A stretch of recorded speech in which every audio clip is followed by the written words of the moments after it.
ఒక ఘనతను, విలువను ఇచ్చేవారో, భక్తుడైన దావీదు మొట్టమొదటిసారిగా గుడారములో నివసించుచున్నటువంటి దేవునికి ఒక ఆలయము నిర్మించాలని తలంచుకున్నాడు. దేవుని స్తోత్రం. సో ప్రభు అన్నారు కదా,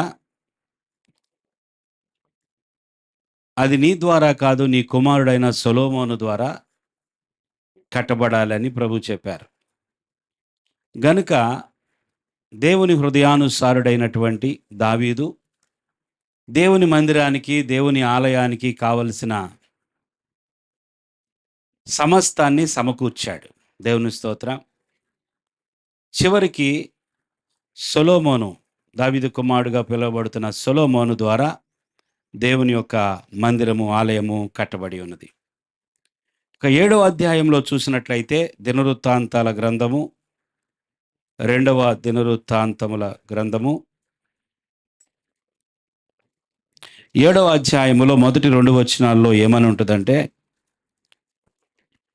సొలొమోను 364 పేజీ పాత నిబంధన, దినవృత్తాంతముల 2వ గ్రంథము 7వ అధ్యాయము మొదటి 2 వచనములు చదవమ్మా. సొలొమోను తాను చేయు ప్రార్థనను ముగించినప్పుడు అగ్ని ఆకాశము నుండి దిగి దహన బలులను ఇతరమైన బలులను దహించెను.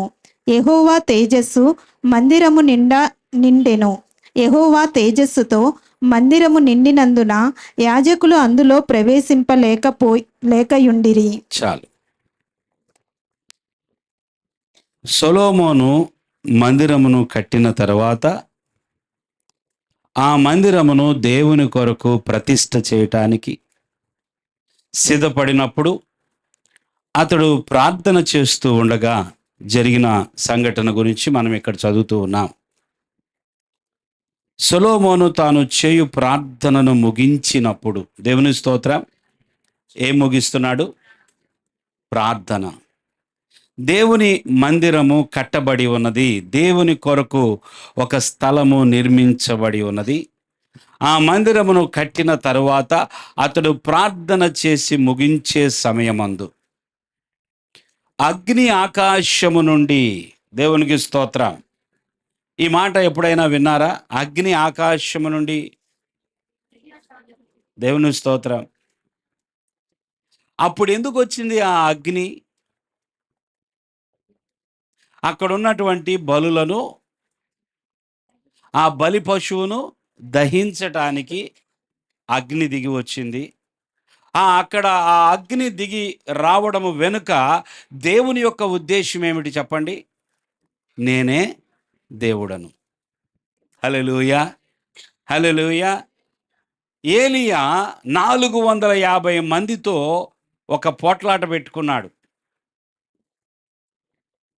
మీరు 450 మంది ఉన్నారు కదా, మీ దేవుడు పక్షాన, మీ దేవత పక్షాన, మీ దేవుడైన ఆ బయలును పిలవండి, నేను కూడా నా దేవుడైన యెహోవాను పిలుస్తాను. మీరు పిలిచినప్పుడు మీ దేవుడు అగ్నిని పంపిస్తే ఆయనే దేవుడని నమ్ముదాం. ఇక నేను యెహోవా దేవుని గురించి మాట్లాడనిక.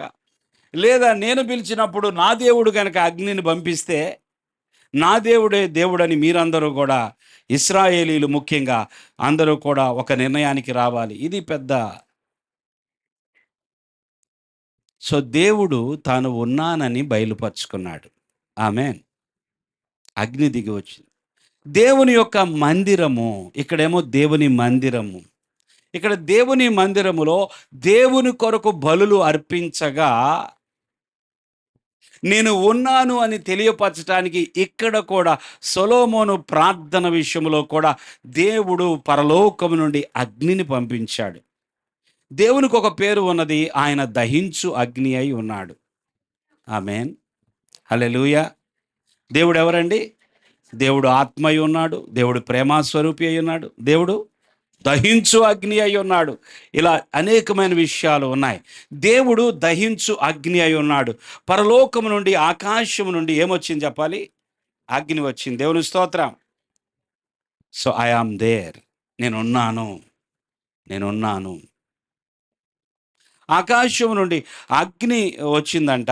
అగ్ని ఆకాశం నుండి దిగి అగ్ని వచ్చి దహన బలులను ఇతరమైన బలులను దహించెను.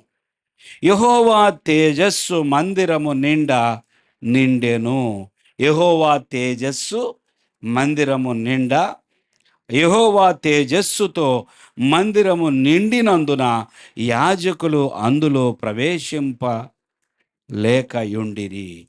దేవుడు వచ్చిన తర్వాత దేవుని యొక్క మహిమ, దేవుని యొక్క తేజస్సుతో మందిరం అంతా నిండిపోయినాక యాజకులే వెళ్ళలేకపోయారంట లోపలికి. దేవుని స్తోత్రం. అంటే దేవుడు ఎంతో బలంగా ఆయన సన్నిధి అక్కడ ఉన్నది. దేవుని స్తోత్రం. దేవుని యొక్క సన్నిధి, దేవుని యొక్క ప్రజెన్స్ దేవుని యొక్క మందిరములో నిండిపోయింది. సో మందిరము ఎందుకంటే దేవుడు నిండి ఉండటానికి. హల్లెలూయా. మందిరము ఎందుకయ్యా అంటే దేవుని సన్నిధి ఉండే స్థలంగా ఉండటానికి. మందిరములో దేవుడు ఉండాలి. ఎవరు ఉండాలండి? దేవుడు ఉండాలి. మందిరములో దేవుడు ఉన్నప్పుడే ఆ మందిరములోనికి ప్రజలు వెళ్ళినప్పుడు దీవించబడతారు. మందిరములో దేవుని సన్నిధి ఉన్నప్పుడు అక్కడ ప్రార్థన చేస్తే ఆ ప్రార్థనలకు జవాబు వస్తుంది. దేవుడు తన మందిరములో ఉండేవాడు. దేవుడు తన పరిశుద్ధ ఆలయములో ఉండేవాడు. ఇది పాత నిబంధన. దేవుని స్తోత్రం. దేవుడు మందిరములో ఉంటాడు. దేవుడు తన ఆలయములో ఉంటాడు. దేవుడు నివాసం ఉండే స్థలముగా దేవుడు తన మందిరాన్ని కోరుకున్నాడు. అందుకే యేసు ప్రభు భూమి మీదకి వచ్చినప్పుడు యెరూషలేములో మందిరం దగ్గరికి వెళ్తే లోపల ఏం జరుగుతుంది? వ్యాపారం జరుగుతుంది. మందిరంలో ఏముందండి? దేవుడు ఉండాల్సిన స్థలంలో వ్యాపారం జరుగుతోంది. ప్రార్థనలు చేయవలసిన స్థలంలో ప్రార్థనలు జరగట్లేదు. అప్పుడు ఆయన బాధపడ్డాడు, ఎంతో బాధపడ్డాడు. అయ్యో, నా తండ్రి ఆలయమును ఇలా పాడు చేస్తారా అని వాళ్ళను గద్దించి వాళ్ళ మీద కోపపడి వారందరినీ తరిమివేసి అక్కడ ఉన్నటువంటి పశువులను కానీ అన్నిటినీ తోలివేసి ఆ వ్యాపారం చేస్తున్న వాళ్ళ బలాలన్నీ పడగొట్టేసేసి ఆయన చాలా, నా తండ్రి ఇల్లు, ఏ ఇల్లు అది? దేవుని స్తోత్రం. నా తండ్రి ఇల్లు ప్రార్థనా ఇల్లు అది. ఇక్కడ జరగాల్సింది ప్రార్థన. మీరు దొంగల గుహగా చేశారు. మీరు నా తండ్రి ఇంటిని పాడు చేశారని బాధపడటం చూస్తున్నాం. దేవుని స్తోత్రం. నూతన నిబంధనలో ప్రభువు కోరుకుంటున్న ఆలయము లేకపోతే మందిరము ఏమిటి? పాత నిబంధనలో మందిరాలు, గొప్ప గొప్ప మందిరాలు, సొలొమోను కట్టిన మందిరము అది పడిపోయింది. ఆ తర్వాత మరలా రెండవసారి ఒక మందిరము కట్టబడింది, అది కూడా పాడైపోయింది. ఇప్పుడు మందిరం లేదని యూదులు బాధపడుతూ ఉన్నారు. ఒకప్పుడు ఉండాల్సినటువంటి మందిరము ఈ స్థలంలో మందిరము లేకుండా పోయిందే అని బాధపడుతుంది. కానీ వాస్తవంగా అసలు దేవుని యొక్క మనస్సు ఎలా ఉన్నది? ఈ నూతన నిబంధన కాలములో, ఈ కాలంలో మనము దేవుని మందిరము అంటే మనము దేని మీద మనసు పెట్టాలి అనేది ఆలోచిద్దాం. దేవుని మందిరము అంటే ఇప్పుడు మనమందరం కూర్చున్నది ఇది దేవుని మందిరమే. దేవుని స్తోత్రం. ఇది దేవుని కొరకు మనం నిర్మించుకున్న ఒక స్థలం. ఎందుకు ఇలాంటి స్థలం మనకు కావాలి అంటే మనందరం ఒక చోట కూడుకోవాలి కాబట్టి. హల్లెలూయా. మనకెందుకు చర్చ్ కావాలి, బిల్డింగ్ కావాలి అంటే అందరము వచ్చి ప్రార్థన చేయటం, అందరము దేవుని ఆరాధించడం, అందరము దేవుని మాటలు వినడానికి ఇది అవసరం. ఇలాగ కలుసుకోవడానికి, కూడుకోవడానికి అవకాశము లేని వారు ఎందరో బాధపడుతున్నారు కదా. ఒకప్పుడు మనము కూడా చాలా ఇరుకిరుకుగా చాలా బాధపడిన వారు. ఏదో దేవుని మహాకృపలో దేవుడు ఇది మనకు అనుగ్రహం. ఇంకా ఇది పెద్దదైతే బాగుండు అని ప్రార్థన కూడా చేస్తున్నాం. దేవుని స్తోత్రం. మంచిదే. ఈ మందిరము మనము ఈ భూమి మీద ఉన్నంత కాలం మాత్రమే దేవుని కొరకు ఆరాధించడానికి ఒక స్థలం, దేవుని ఆరాధించడానికి ఒక స్థలం, దేవునికి ప్రార్థన చేయడానికి ఒక స్థలం, దేవుని బిడ్డలందరూ కలుసుకోవడానికి ఒక స్థలం. ఇది భౌతికమైన మందిరం మాత్రమే. అయితే దేవుని దృష్టి దేని మీద ఉన్నది అనేది మనం ఆలోచించాలి. దేవుని స్తోత్రం. దేవుని యొక్క దృష్టి దేని మీద ఉన్నది? ఆయన కోరుకుంటున్నటువంటి ఆలయం ఏమిటి? ఆయన ఆశపడుతున్నటువంటి ఆలయం ఏమిటి? ఆ మాటలు, కొద్ది మాటలు చూసి మనము ముగించుకుందాం. కొరింథీయులకు రాసిన మొదటి పత్రిక 6వ అధ్యాయము మీ దేహము 19వ వచనం నుండి. మీ దేహము మీ దేహము దేవుని వలన మీకు అనుగ్రహింపబడి దేవుని వలన మీకు అనుగ్రహింపబడి మీలోనున్న పరిశుద్ధాత్మకు మీలోనున్న పరిశుద్ధాత్మకు ఆలయమై ఉన్నదని మీరెరుగరా? ఆ, దేవునికి స్తోత్రం. వింటున్నారు కదా ఈ మాటలు? మీ దేహము, మీ దేహం, యువర్ బాడీ, మీ దేహము దేవుని వలన మీకు అనుగ్రహింపబడి. మనకి ఒక దేహము ఉన్నది అంటే ఎవరిచ్చారండి ఇది? ఎవరిచ్చారు బాడీ? హలో, ఎవరిచ్చారు నీకు ఆ బాడీ? చేతులు, కళ్ళు, ముక్కు ఏసే ఇచ్చాడా? దేవుని స్తోత్రం. నీ దేహము దేవుని వలన అనుగ్రహించబడి మీలోనున్న పరిశుద్ధాత్మకు ఆలయమై ఉన్నదని మీరెరుగరా? ఇప్పుడు నీ దేహమును నువ్వు చూసుకుంటుండగా నువ్వు చెప్పుకోవాల్సింది ఏంటో తెలుసా? నీవు దేవుని ఆలయము. దేవుని స్తోత్రం. ఏం చెప్పాలండి మన దేహంతో?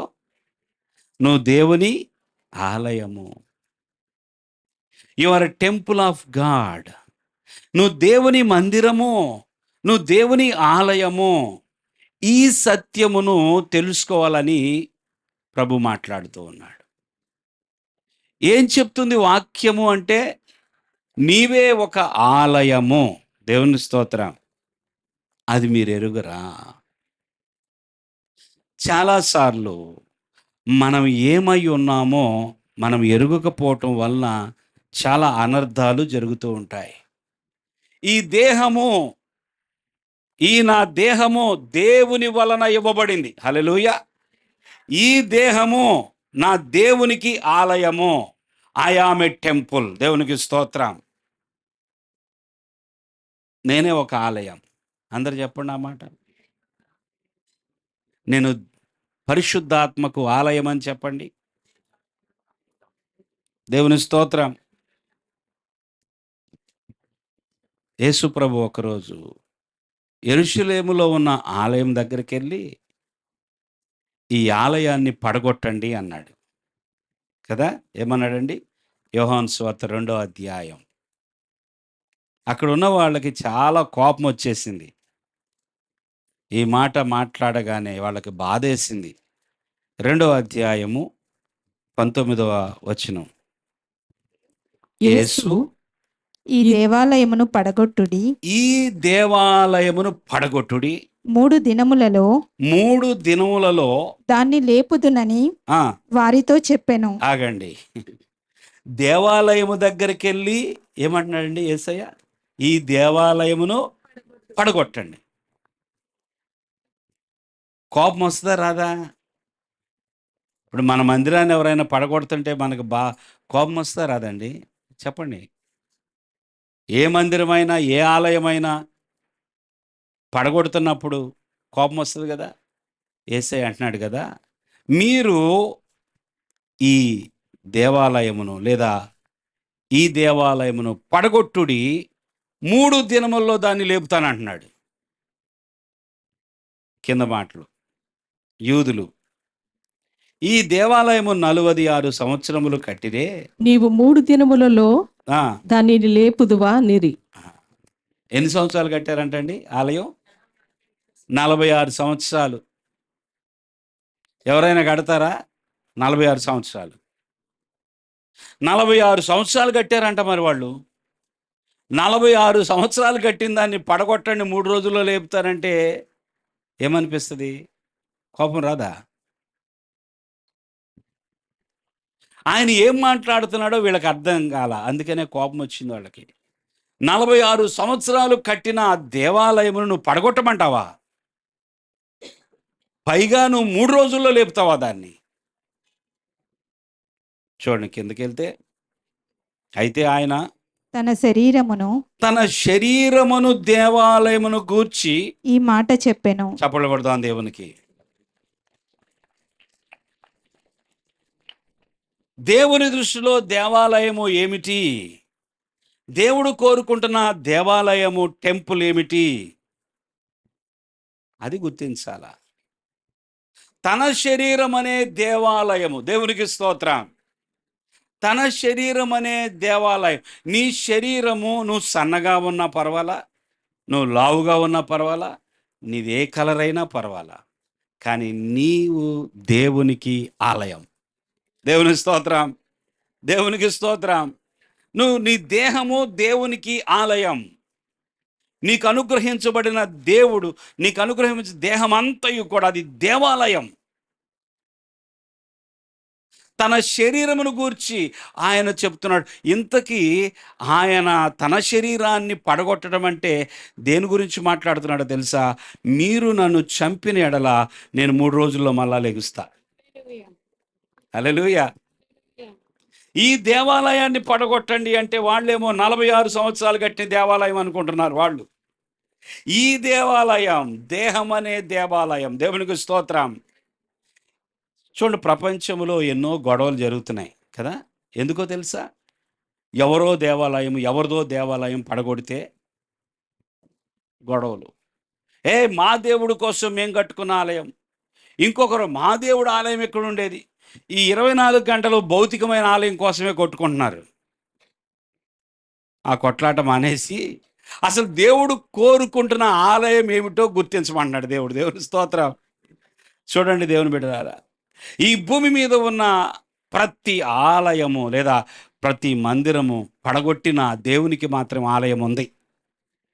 హల్లెలూయా, హల్లెలూయా. ఎన్ని దేవాలయాలు పడిపోయినా కూడా దేవుడు కోరుకునే ఆలయాలు మాత్రం ఉన్నాయి భూమి మీద. ఎన్ని మందిరాలు కూల్చివేసిన దేవుడు కోరుకునే ఆలయం మాత్రము కూల్చబడదు. అది అసాధ్యం. ఎందుకంటే ఆయన నమ్మిన ప్రతి బిడ్డ ఆలయం.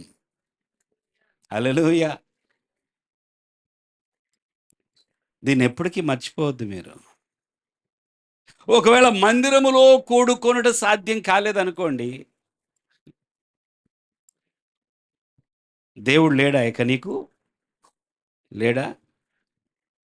నీ లోపలే ఉన్నాడు. హల్లెలూయా, హల్లెలూయా. మనమే దేవునికి ఆలయమైనప్పుడు భౌతికమైన ఆలయం ఒకవేళ లేకుండా పోయినా నథింగ్ టు వరీ. బాధపడాల్సిందంటూ ఏమీ లేదు. మనం ఎక్కడుంటే అక్కడ దేవుని ఆరాధిస్తూనే ఉంటాము, దేవుని మాటలు వింటానే ఉంటాము, మనము దేవుని కొత్త సహవాసం చేస్తూనే ఉంటాం. దేవునికి స్తోత్రం. ప్రభు అంటున్నాడు కదా, నీ దేహము దేవుని ఆలయమని నీ వెరుగవా. మరల కొరింథీ పత్రిక వద్దాం, 6వ అధ్యాయంలో, నీ దేహము దేవుని వలన అనుగ్రహింపబడి మీలోనున్న పరిశుద్ధాత్మకు ఆలయమై ఉన్నదని మీరు ఎరుగురా. మీరు మీ సొత్తు కారు. మీరు మీ సొత్తు కారు. You are not your own. నీవు నీ సొత్తు కాదు. ఈ మాట బాగా అర్థం చేసుకున్నా. మీ ఒంటి మీద ఉన్న ఏదైనా ఒక చైనో లేదా మీ చేతుకున్న వాచ్నో మీ చేతుకున్న గాజునో తీసి ఇది నీ సొత్తు కాదు అని అంటే మీరు ఊరుకుంటారా? అంటారా? నీ చేతుకున్న వాచ్ని తీసి ఇది నీ సొత్తు కాదు అంటే ఊరుకుంటారా మీరు? ఇది నాది అంటారు. ఇది నా చైన్, ఇది నా వాచ్, ఇది నా చీర, ఇది నా షర్టు. దేవుడు ఏమంటున్నాడో తెలుసా? మీకు అనుగ్రహించబడిన దేహము మీది కాదు అంటున్నాడు. దేవుని స్తోత్రం, దేవునికి స్తోత్రం. మీరు మీ సొత్తు కారు. మీరు మీ సొత్తు కారు. ఏంటంట మరి? ఎవరిదంటే ఇది? విలువ పెట్టి కొనబడిన వారు గనుక మీదే. చాలు. విలువ పెట్టి కొనబడ్డారు. మనం ఎవరమయ్యా అంటే విలువ పెట్టి కొనబడిన వారు. ఎవరో మనలను కొనేశారు. దేవుని స్తోత్రం. స్థలం కొంటున్నాం కదండి, ఇల్లు కొనుక్కుంటున్నాం కదా, కారు కొంటున్నాం కదా. ఆ? దేవుని స్తోత్రం. కొన్న తర్వాత అది మనది. రెహమాన్ అంతేనా? కారు నీదే కదా. ఎందుకని? ఎవరైనా వచ్చి కారు మీద చేస్తే చేయి అంటావు. ఎందుకని? నీదది, నువ్వు కొన్నావు, నీ సొత్తు. విలువ పెట్టి కొనబడిన వారం మనం. దేవుని స్తోత్రం. మనల్ని కొన్నదెవరు? మన విలువ ఎంత? ₹1,00,00,000? 10,00,00,000? మనల్ని విలువ పెట్టి కొన్నారంట. ఆ విలువ ఎంత? చూడండి, మన దేశంలో ఎక్కువగా ఎప్పుడు ఒక వజ్రం గురించి మాట్లాడబడతా ఉంటుంది. ఎన్నో వీడియోస్ ఉన్నాయి కదా. ఏం వజ్రం అండి అది? అబ్బా, లేని దానికోసం ఎక్కువ మాట్లాడుకుంటా ఉంటాం. అది పోయింది, ఎప్పుడో పోయింది. అయినా కూడా బాధ ఏంటంటే అది చాలా విలువైనదంట. కోహినూరు వజ్రం ఎంతోమంది రాజుల చేతుల్లో గుండా కొంతకాలం కొందరి దగ్గర, ఇంకొంతకాలం కొందరి దగ్గర, కొంతకాలం కొందరి దగ్గర, అది చేతులు మారుతా మారుతా ఆఖరికి ఇప్పుడు ఎక్కడికి వెళ్ళిపోయింది అది? బ్రిటిష్. దేవుని స్తోత్రం. చూసారా, చిన్నపిల్లలకు కూడా తెలుసు. ఆ? యేసయ్య గురించి ఎంత తెలుసో తెలియదు కానీ కోహినూరు వజ్రం బ్రిటిష్ వాళ్ళ దగ్గర ఉందంట. వాళ్ళు ఎత్తుకుపోయారు. ఏం చేద్దాం? అది చాలా విలువైందంట. 105 క్యారెట్లు అంట అది. ఈ క్యారెట్లు ఏంటో నాకు తెలియదు కానీ 105 క్యారెట్లు. మంచి బంగారం అంటే ఎన్ని క్యారెట్లు ఉండాలి? 24 క్యారెట్ల, అంతేనా? మరి 105 క్యారెట్లు అంటే ఏంటో దాన్ని ఎలాగా తెలియదు నాకు. ఒక 21 గ్రాములో 25 గ్రాముల లోపు ఉంటుంది అంతే ఆ వజ్రం. కోహినూరు వజ్రం. దాన్ని అమ్మితే 450 కోట్లు, 550 కోట్లు, ఒక్కొక్కరు ఒక్కొక్క లెక్క, ఒక్కొక్కరు ఒక్కొక్కటి చెప్తా ఉన్నారు. దాని విలువ ఎంతో. మొత్తానికి విలువ మాత్రం చాలా పెద్దది. ఇంకొకరైతేనేమో అసలు భారతదేశం కాదు, ప్రపంచమంతటా ఉన్న మనుషులందరికీ కూడా ఒక పూట భోజనం పెట్టవచ్చంట. హల్లెలూయా. పెళ్లి చేసామనుకోండి, మనం ఎంతమందిని పిలుస్తాం? బర్త్‌డే చేసేటప్పుడు ఎంతమందిని పిలుస్తాం? ఒక 50 మందిని పిలుస్తామా? ఓ 10 మందిని పెళ్లి చేసేటప్పుడు ఒక 500 మంది, బాగా డబ్బు గల వాళ్ళు ఒక 1000 మంది, 5,000 మంది. మరి ప్రపంచానికే భోజనం పెట్టాలంటే 800 కోట్ల మందికి భోజనం పెట్టడం అంటే ఎంత ఖర్చు అయింది చూడండి. అంత విలువైనదంట. మరి నీ విలువ ఎంత? నీవు కొనబడ్డావు, నేను కొనబడ్డాను. నా విలువ ఎంత? అబ్బే, నాదేముంటుందండి, నా విలువ నాది ₹1,00,000 కూడా ఉండదండి అని చెప్పుకోవచ్చు మనం కదా. అసలు దేవుని యొక్క దృష్టిలో ఈ భూమి మీద ఉన్న కోహినూర్లు కాదు కదా. అసలు ఈ భూమి అంతా, సర్వసృష్టి అంతా పక్కన పెట్టి ఒక్క వ్యక్తికి ఆయన ఇచ్చే విలువ ఈ సృష్టి మొత్తాన్ని పక్కన పడేస్తాడు. ఒక్క వ్యక్తికి. దేవుని స్తోత్రం. ఒక్క ప్రాణము. ఆయన ఇచ్చే విలువ ఎంతో తెలుసా? ఇలాంటి కోహినూర్ల మొత్తాన్ని నాశనం చేసేస్తాడు. అంటే దేవుడే కదా కలిగించి. నేను చెప్తున్న దాని యొక్క అర్థము గ్రహించండి. సృష్టి అంతా ఆయనదే, కానీ ఆయన దృష్టిలో నీవు నీవు విలువైన వ్యక్తివి. దేవుని స్తోత్రం. ప్రియులారా, ఇక్కడ కూర్చున్న ప్రతి వ్యక్తి విలువ కట్టలేం, చెప్పలేం. కోహినూరు కన్నా ఇంత విలువ ఉంది అని చెప్పొచ్చు, కానీ నీ విలువ మీరు అనుకోవచ్చు, అబే నా విలువ నాకెందుకండి, విలువ నాకేముందండి విలువ అని మీరు అనుకుంటారు. కానీ దేవుడు దృష్టిలో మన విలువ చాలా గొప్పది. అందుకే ఆయన తన ప్రాణాన్ని పెట్టాడు. హల్లెలూయా.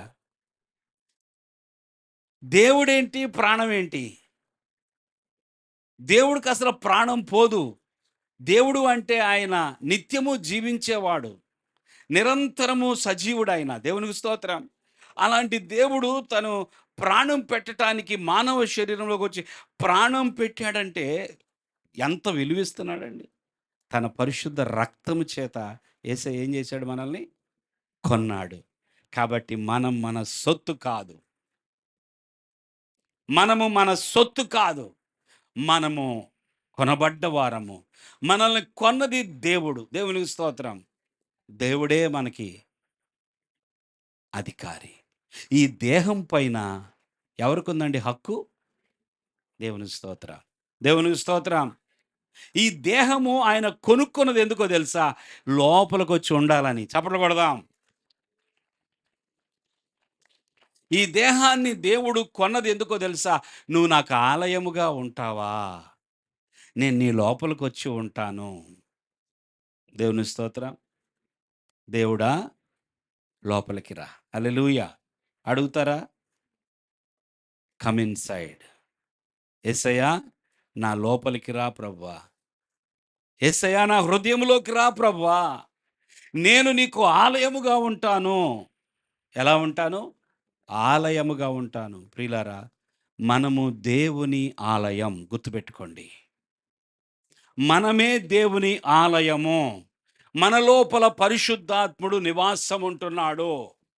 యేసు ప్రభువుని నీ రక్షకుడని ఒప్పుకున్న క్షణాన పరిశుద్ధాత్మ దేవుడు నీ లోపలికి వస్తున్నాడు. గత 2-3 రోజులుగా వింటున్నారు మీరు. పరిశుద్ధాత్మకు మనము ఆలయమై ఉన్నాము. ఈ ఆలయము చాలా ప్రాముఖ్యమైనది. ఈ ఆలయములో ప్రార్థన జరగాలి, ఈ ఆలయములో ఆరాధన జరగాలి, ఈ ఆలయము దేవుని యొక్క జీవపు మాటలతో కట్టబడుతూ ఉండాలి. పేతురు రాసిన పత్రికలో ఒక మాట చదువుతాం. పేతురు రాసిన మొదటి పత్రిక 2వ అధ్యాయము. దేవునికి స్తోత్రం. అయితే 5వ వచనం చూడండి. యేసుక్రీస్తు ద్వారా ఆ, దేవునికి అనుకూలములగు ఆత్మ సంబంధమైన బలులు అర్పించుటకు ఆ. పరిశుద్ధ యాజకులుగా ఉండునట్లు పరిశుద్ధ యాజకులుగా ఉండునట్లు మీరును సజీవమైన రాళ్ల వలె నుండి ఆ, ఆత్మ సంబంధమైన మందిరముగా కట్టబడుచున్నారు. దేవునికి స్తోత్రం. మనము సజీవమైన రాళ్ల వలె ఉండి ఏ మందిరంగా కట్టబడుతున్నామంట? ఆత్మ సంబంధమైన మందిరము. దేవునికి స్తోత్రం. మనం ఎవరమయ్యా అంటే ఆత్మ సంబంధమైన మందిరం. దినదినము మనము కట్టబడుచు ఉన్నాం. దేవుని మాటలను బట్టి, దేవుని సన్నిధిని బట్టి మనము దేవుని యొక్క ఆలయముగా నిర్మించబడుతూ ఉన్నాం. ఆ పని ప్రాసెస్లో ఉంది. హల్లెలూయా. మనము మన సొత్తు కాదు, మనం కట్టబడుతున్నాము. ఎవరిగా కట్టబడుతున్నామంటే దేవుని ఆలయముగా కట్టబడుతున్నాం. దేవుని స్తోత్రం. ఎవరు చెప్పండి? మనం దేవుని ఆలయం. మనము దినదినము కట్టబడుచున్నాము. కన్స్ట్రక్షన్ అనేది జరుగుతూ ఉన్నది. గ్రహించండి, దేవుడు మన లోపల ఉండాలని ఆశపడుతూ ఉన్నాడు. హల్లెలూయా. అందుకే పేతురు అంటాడు కదా, పేతురు మొదటి పత్రికలో మొదటి వచనము 16వ వచనం చూసినట్లయితే, మొదటి అధ్యాయం. కాగా మీరు విధేయులకు పిల్లలై మీ పూర్వపు అజ్ఞాన దశలో ఆ, మీకుండిన ఆశలను అనుసరించి ప్రవర్తింపక ఆ, మిమ్మును పిలిచిన వాడు ఆ, పరిశుద్ధుడై ఉన్న ప్రకారము ఆ, మీరును సమస్త ప్రవర్తన యందు పరిశుద్ధులై ఉండుడి. ఆ. పూర్వము మీకు తెలియనప్పుడు అజ్ఞాన దశ. ఏ దశ అంటే అది? అజ్ఞాన దశ. మీకుండిన ఆశలను అనుసరించి ప్రవర్తింపక, అప్పుడున్నటువంటి ఆశల ప్రకారము ప్రవర్తించవద్దు. ఇప్పుడు మిమ్మల్ని పిలిచిన వాడు పరిశుద్ధుడై ఉన్న ప్రకారము మీరును సమస్త ప్రవర్తన యందు. ఆలయం ఎలా ఉండాలి చెప్పండి? అందరు చెప్పండి. మీ ఇంటికి వస్తే సడన్గా ప్రేయర్ అయిపోగానే మీ ఇంటికి వస్తే మీ ఇల్లు ఎలాగుందో మాకు కనపడిద్ది కదా? లేదా మీరు మా ఇంట్లోకి వస్తే మా ఇల్లు ఎలాగుందో కనపడిద్దా? కనపడదా? కనపడిద్ది. మీ ఇంట్లోకి వచ్చి ఎక్కడైనా కూర్చోవాలనిపించిందంటే అది శుభ్రంగా ఉందని అర్థం. ఎక్కడన్నా మీ ఇంట్లోకి వచ్చి కూర్చోమన్నా కూర్చోవట్లేదంటే దాని అర్థం ఏంటి? ఆ? అంత శుభ్రంగా ఉందని.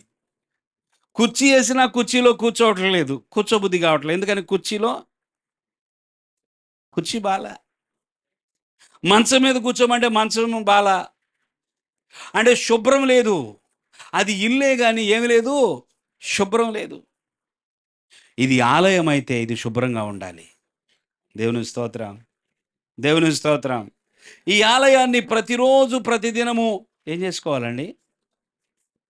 శుభ్రం చేసుకోవాలి.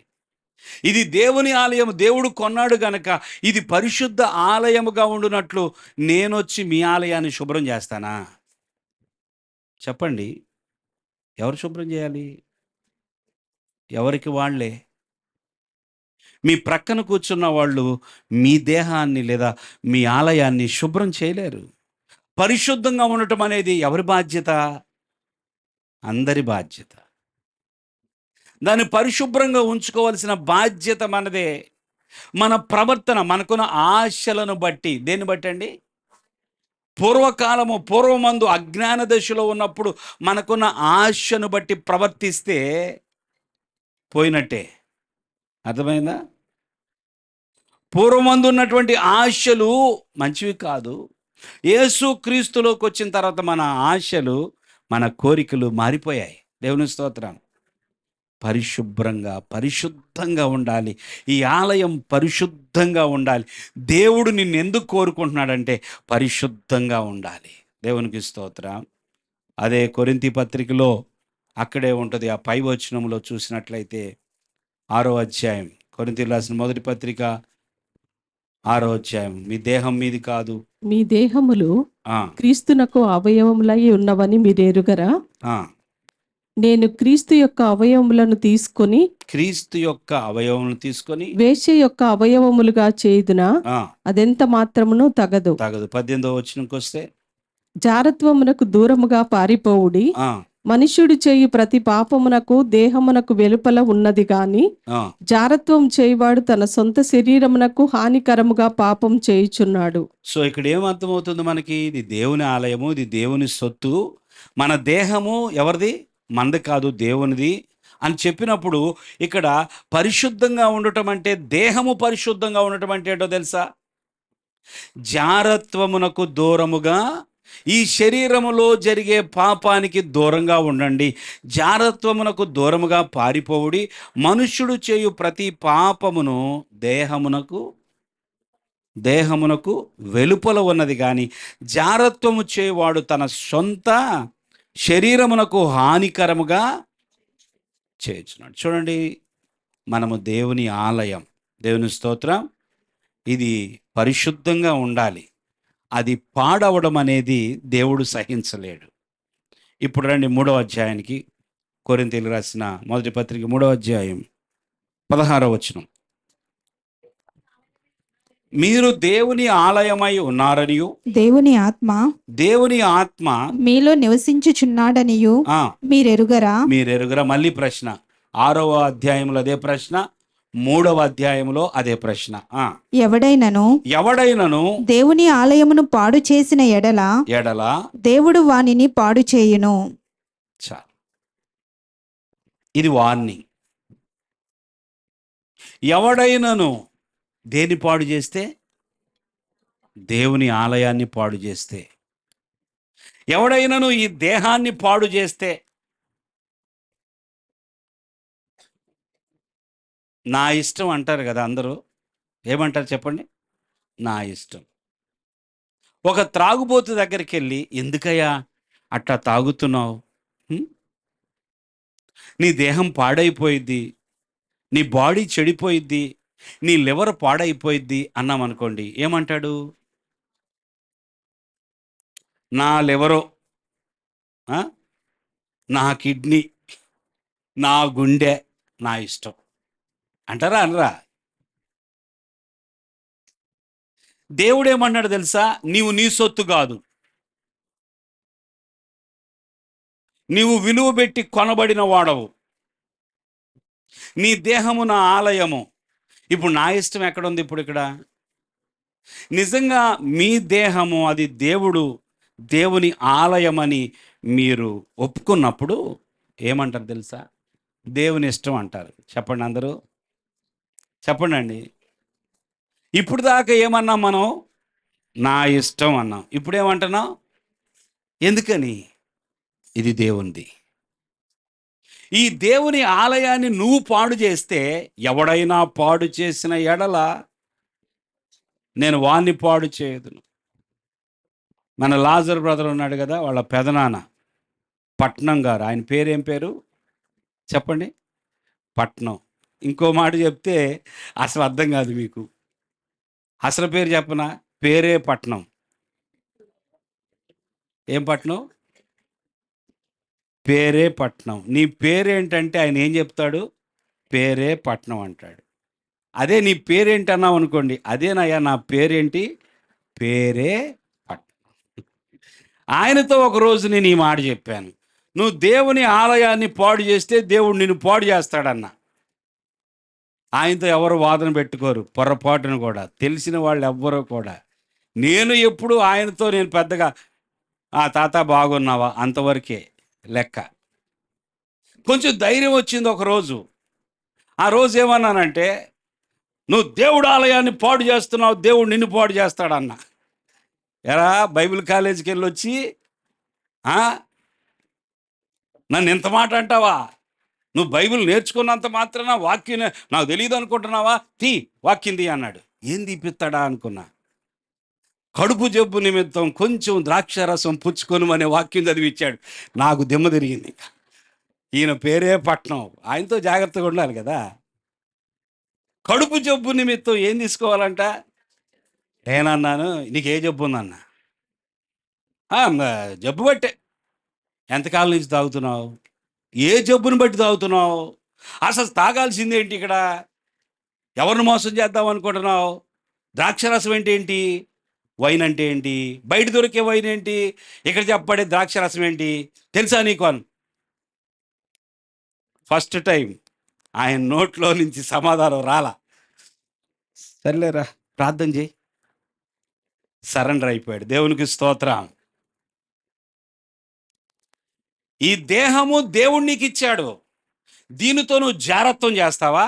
జాగ్రత్త. ఈ దేహము దేవుడు నీకు ఇచ్చాడు, నీ ఇష్టం వచ్చినట్టు తాగుతావా? జాగ్రత్త. అది ఆలయంగా ఉండాలని ఆయన కొనుక్కున్నాడు, ప్రాణమే పెట్టాడు. ఎవరోను నా ఇష్టం అంటానికి? నీ ఇష్టం కాదు, నీ దేహం కాదు. దేహం నీదే బయట చెప్పుకోవడానికి, కానీ నువ్వు కొనబడ్డావు, అది చెప్పాలి. దేవునికి స్తోత్రం, దేవుని స్తోత్రం. దేవుని బిడ్డలారా, పరిశుద్ధంగా ఉండాలండి ఆలయం. ఇది ఆయనది కదా. పరిశుద్ధంగా ఉంచుకునే బాధ్యత నీ పక్క వాళ్ళది కాదు, పాస్టర్ గారిది కాదు. నీ ఆలయము, నీ దేహము పరిశుద్ధంగా ఉంచుకోవాల్సిన బాధ్యత నీది. ఎవరిది? నీది. నువ్వు ఒకవేళ పాడు చేస్తే దేవుడు పాడు చేస్తాడంట. ఎలా పాడు చేస్తాడని చెప్పి అడక్కండి నన్ను, మీకు తెలుసు అది. ఆ దేహము యుగయుగాలు తరతరాలు. ఏ దేహాన్ని పాడు చేస్తే ఆ దేహములో నువ్వు కాలి, ఆ దేహంలో జరిగిన పాపాన్ని బట్టి అది దేవుడు. పరిశుద్ధ ఆలయము, ఇది పరిశుద్ధంగా ఉంచుకోవాల్సిన బాధ్యత మనకున్నది. ఇది దేవునికి అర్పించాలి. ప్రియులారా, దేవుని సన్నిధి ఎల్లప్పుడూ మన లోపల నివాసం ఉండాలి. ఆమేన్. ఆయన మనలో ఉండాలని, మనతో నివాసం చేయాలని కోరుకుంటున్నాడు కనుక మనం నిత్యము ప్రభువుకి అర్పించుకునే వాళ్ళంగా, ప్రతిష్ఠించే వాళ్ళంగా ఉండాలి. సొలొమోను ఆలయము కట్టినప్పుడు ఏం చేశాడు చెప్పండి? ఏం చేశాడు? ఆలయము కట్టినప్పుడు ఆలయంలో ప్రార్థన చేశాడు, ఆయన ప్రతిష్ఠించాడు. ఇది నీ కోసం ప్రభువా. ప్రతిష్ఠిత జీవితము క్రైస్తవులకి ఉండాలి. దేవునికి స్తోత్రం. ఏ జీవితం ఉండాలి? ప్రతిష్ఠిత జీవితం. అందుకే అపోస్తలుడైన పౌలు రోమా పత్రిక 12వ అధ్యాయము 1వ వచనంలో ఏమంటాడో చూడండి ఒకసారి. కాబట్టి సహోదరులారా, పరిశుద్ధమును దేవునికి అనుకూలమునైన సజీవ యాగముగా మీ శరీరములను ఆ, ఆయనకు సమర్పించుకొనుడని ఆ, దేవుని వాత్సల్యమును బట్టి మిమ్మును బ్రతిమాలు కొనుచున్నాను. దైవజనుడు బ్రతిమలాడుచున్నాడు మనల్ని. దేవుని వాత్సల్యమును బట్టి దైవజనుడు ఏం చేస్తున్నాడండి చెప్పండి? బ్రతిమలాడుచున్నాడు. ఎవరైనా ఏదైనా మిమ్మల్ని బ్రతిమలాడుచుంటే మీరు తప్పకుండా ఆ ప్రకారం చేస్తారు, అవునా?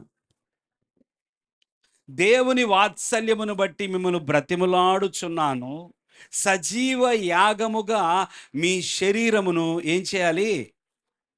దేవునికి సమర్పించండి.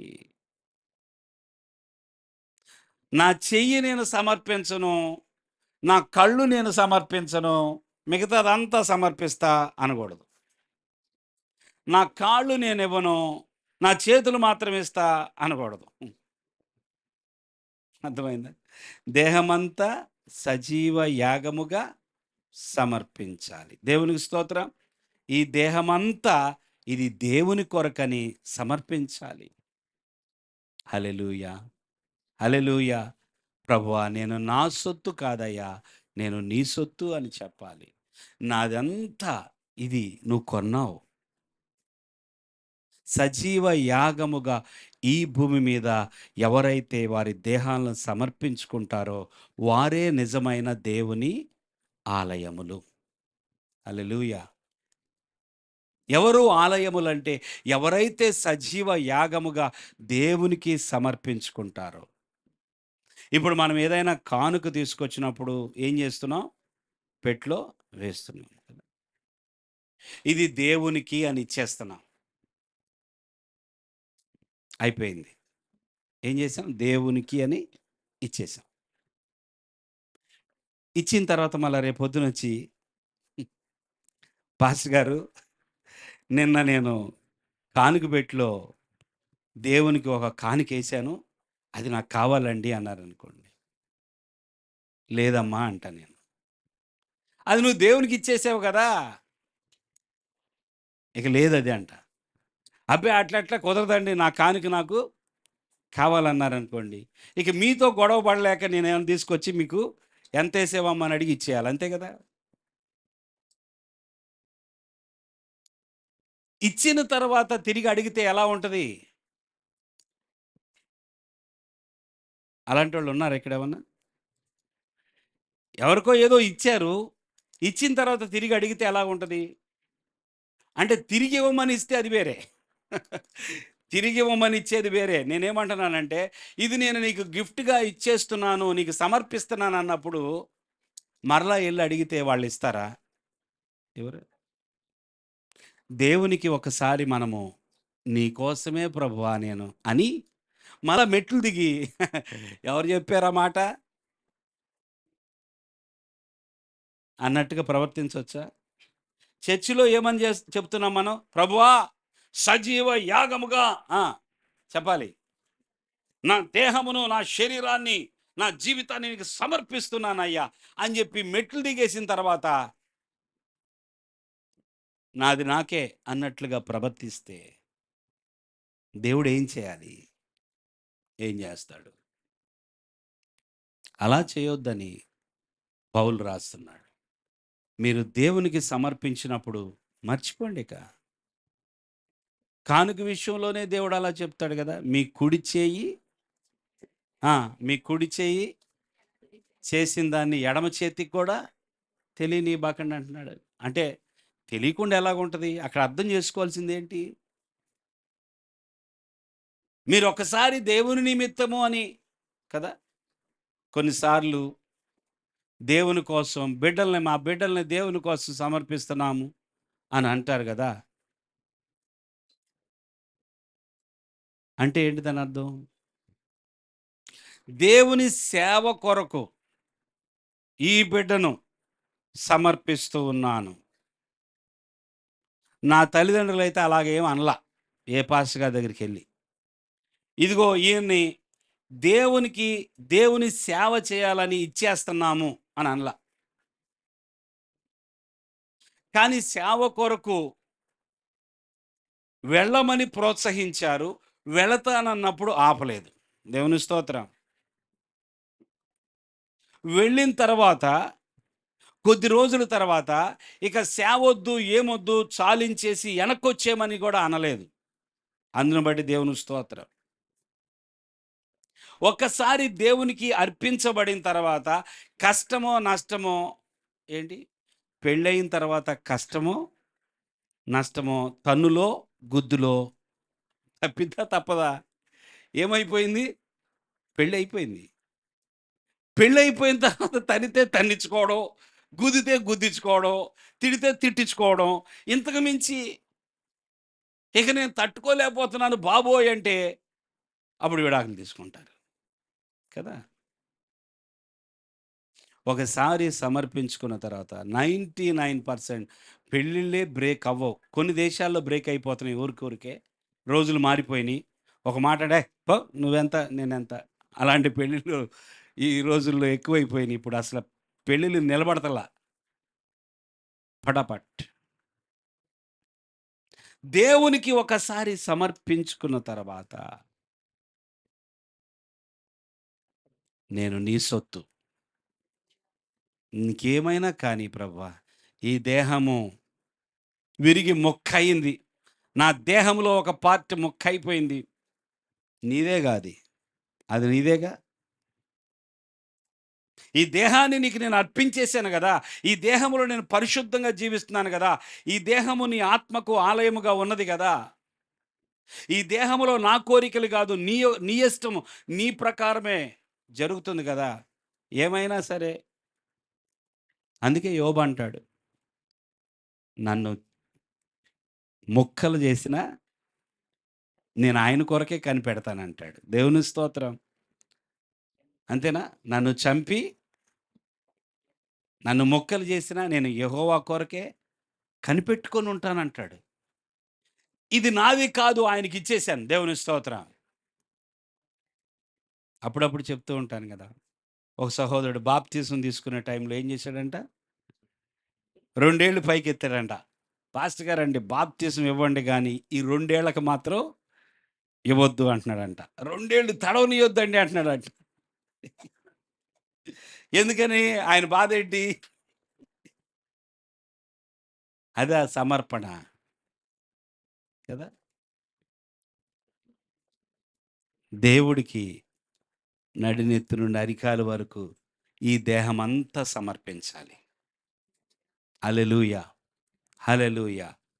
అది సమర్పించిన వాళ్ళు ఎన్ని సమర్పించినా, ఒకవేళ కానుకలిచ్చినా ఇది ఇవ్వకోకుండా ప్రయోజనం లేదు. No use. ముగించేశాను నా మాటలు. ప్రార్థన చేద్దాం. దేవునికి నీ దేహం ఇవ్వకోకుండా అన్నీ ఇస్తానండి. నా బంగారం ఇస్తానండి. నా డబ్బులు ఇస్తానండి. నా స్థలం కూడా రాసిస్తానండి. అసలు దేవుడికి కావాల్సిందేంటి? నువ్వు. హల్లెలూయా! హల్లెలూయా! నీ హృదయాన్ని ఇచ్చేస్తే, హృదయం అంటే ఇక మొత్తం, నీ దేహమంతా పరిశుద్ధాత్మకు ఆలయమని మీరెరుగరా? ఈ చేతుల్ని దేవా ఇది నీవయ్యా, నీ చేతులివి అనాలా. దేవుని స్తోత్రం. వీటిని శుభ్రంగా ఉంచుకుంటానయ్యా, వీటితో జాగ్రత్తగా ఉంటానయ్యా. నీకు లెక్క చెప్పాలి కదా. ఈ చేతులు నువ్వు కొన్నావుగా, ఈ కాళ్ళు నువ్వు కొన్నావు కదా, ఈ కళ్ళు నువ్వు కొన్నావు కదా. అలాంటి మనస్సు దేవుడు మనకు అనుగ్రహించును గాక. క్రైస్తవులు ఎవరంటే దేవుని ఆలయాలు. హల్లెలూయా! హల్లెలూయా! దేవుని యొక్క పరిశుద్ధాత్మకు ఆలయము వాళ్ళు. లోపల ఎప్పుడు ప్రార్థన జరుగుతూ ఉంటుంది. లోపల ఆ! ఆరాధన జరుగుతూ ఉంటుంది. లోపల దేవుని యొక్క చిత్తం జరుగుతూ ఉంటుంది. మనం ఒక ఆలయం. ఈ ఆలయం కోసం ప్రభువు రాబోతున్నాడు. హల్లెలూయా! హల్లెలూయా! అందరము ఒక్క క్షణాన ఆ ప్రభువు సన్నిధిలో ఆయనకి అతుకబడతాం. ఆయన ఇప్పుడు దాకా ఆత్మగా ఉన్నాడు. మనం వెళ్ళి ఆయనతో కలిసిపోతాం. దేవుని స్తోత్రం. మన లోపల ఉన్నాడు. మనం ఆయనతో ఉంటాం. ఆయన మనతో ఉంటాడు. అలాంటి జీవితం ఈ భూమి మీద దేవుడు క్రైస్తవునికి ఇస్తున్నాడు గనుక అలా సిద్ధపడదాం. తలలు వంచండి. ప్రార్థన చేద్దాం.